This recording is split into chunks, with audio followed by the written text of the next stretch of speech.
Just when the misinformation about Kamala Harris's racial identity had finally been debunked and put to bed, Janet Jackson, of all people, reignites the controversy. Now, just wait for the walk back. I'm Dave Aronberg, State Attorney for Palm Beach County, aka the Florida Law Man, here on the MeidasTouch Network.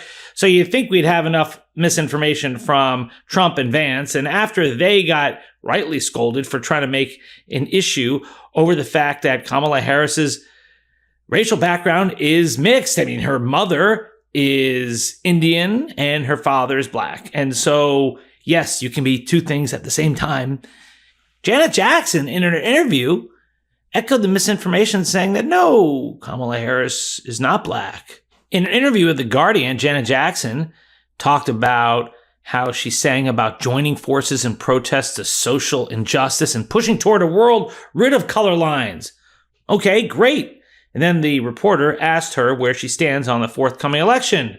According to The Guardian, after all, I say, America could be on the verge of voting in its first black female president, Kamala Harris. Quote, well, you know what they supposedly said? She asked me. She's not black. That's what I heard. That she's Indian. She looks at me expectantly, perhaps assuming that I have Indian heritage. Well, she's both, I offer. Then Janet Jackson responds, her father's white. That's what I was told. I mean, I haven't watched the news in a few days. She coughs. Editorial here from me. No kidding. Her father's not white. Just unbelievable ignorance. Quote, I was told that they discovered her father was white. I'm floored at this point. It's well known that Harris's father is a Jamaican economist, a Stanford professor who split from her Indian mother when she was 5. My mother understood very well that she was raising 2 black daughters, Harris wrote in her book, The Truths We Hold.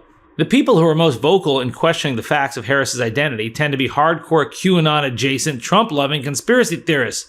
I don't think Jackson falls into that camp, but I do wonder what the algorithms are serving her. I start again. Harris's dual heritage, I say, and given this moment, does Jackson think America is ready for her if we agree she's black or, okay, a woman of color? Quote, I don't know, Jackson stage whispers. Honestly, I don't want to answer that because I really, truthfully don't know. I think either way it goes is going to be mayhem. Mayhem? She's both siding that? The January 6th wasn't caused by both sides. And this is just so troubling. This shows you a true low information voter here in Janet Jackson, who doesn't follow it, doesn't read news in a few days, and just does her own research and then sees a conspiracy theory and runs with it. Especially someone who has sung about racial harmony and bringing people together.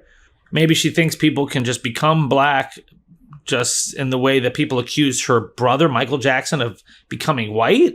I have no idea where this comes from, but not that we should care too much about a big music celebrity, but it just shows you how misinformation can just get into the common psyche of so many people who don't follow the news quite often. And just when you think things have gotten a little nutty in this story, well, Janet Jackson's representative came out with an apology. That was good, saying that she didn't mean it, the whole thing, she walked it back. And now there's a walk back of the walk back. According to news stories, and this one's from the USA Today, Janet Jackson did not authorize the apology for comments about Kamala Harris's race. Reps say, shortly after the publication of Jackson's comments, an apology was issued on the singer's behalf to BuzzFeed by Mo El Asri, an Egyptian filmmaker who has allegedly worked as a creative consultant for Jackson. El Asri, who claimed to be Jackson's manager, reportedly told the outlet that the pop icon's remarks on Harris's racial identity were based on misinformation. You think? And if this was indeed her manager, you would think he would speak for her, right? Well, Jackson's current manager is her brother, Randy Jackson. Representatives for Jackson confirmed to USA Today on Sunday. El Masri was not authorized to make the statement to BuzzFeed, the singer's reps added, nor has he ever worked on Jackson's team. So not only does she say things based out of ignorance, then when someone who was supposedly her manager, at least close to her, tries to, hand her a lifeline to get her out of this mess, she rejects it. And now she's back to saying, I don't know. And you got to believe her career will take a hit from this unless she decides to do an about face soon. After all, it's not like her music is popular in the MAGA universe. You never hear her music played at Donald Trump speeches and rallies, although maybe you'll start to hear it now. It seems like every other musician has ordered that their songs never be played at these Trump events. But it does show you that this is where our campaign is. You have one side talking about policy, about women's reproductive rights, about first-time homebuyers, affordability, trying to do something about inflation. You have the other side talking about eating cats and dogs and about whether Kamala Harris is black. I mean, look at the controversies here. You've got one side talking about issues and bringing people together and bringing this coalition of people from Dick Cheney to Ilhan Omar on the same team. I never thought I'd see that. While the other side is dealing with the fallout from the lieutenant governor of North Carolina, who called himself a black Nazi and is running to be governor. And then there's Laura Loomer. And if you're wondering what the latest is with Laura Loomer, well, there are multiple reports that she's been banned from Trump's rallies, banned from Trump's plane. And although the reports have not yet been confirmed by major media outlets, we haven't seen Trump and Loomer together in a bit. And we'll see if we ever see them together again, at least through the rest of the election.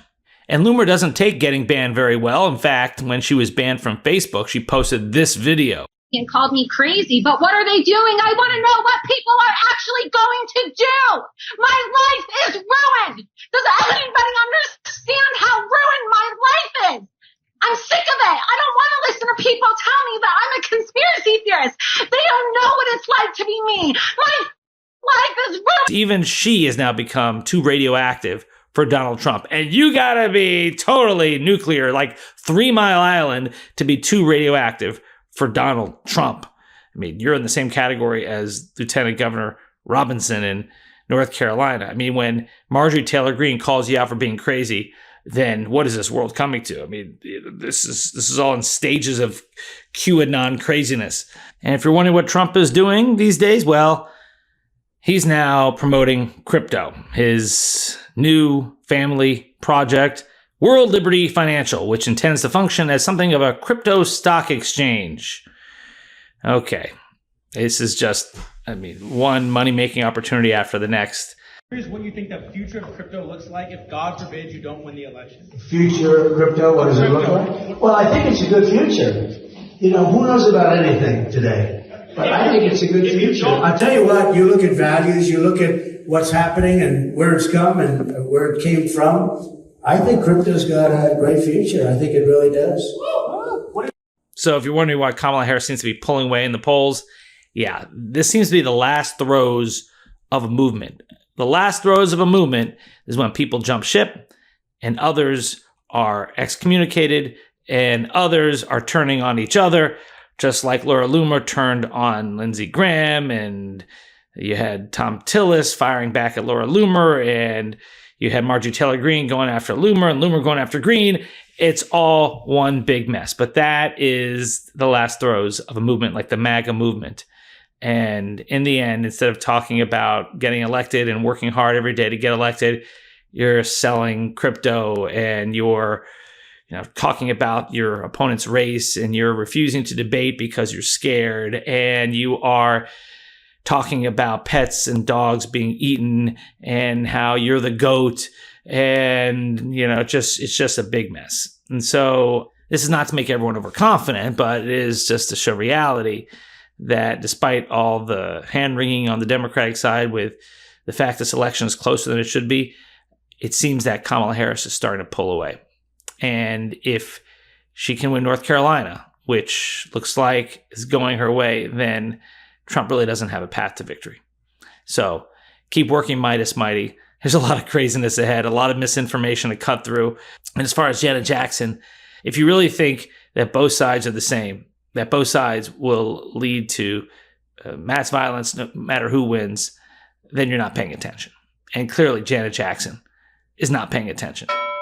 So that's the latest. I'm Dave Aronberg, aka the Florida Lawman, here on the MeidasTouch Network. If you like this video, please like it, share with a friend, and leave a comment below. And check out our sister channel, True Crime MTN, where I host a lot of true crime stories that don't make it here on the MeidasTouch Network. So check us out over there, and come find me here at the MeidasTouch Network next time. Love this video? Make sure you stay up to date on the latest breaking news and all things Meidas by signing up to the MeidasTouch newsletter at MeidasTouch.com/newsletter.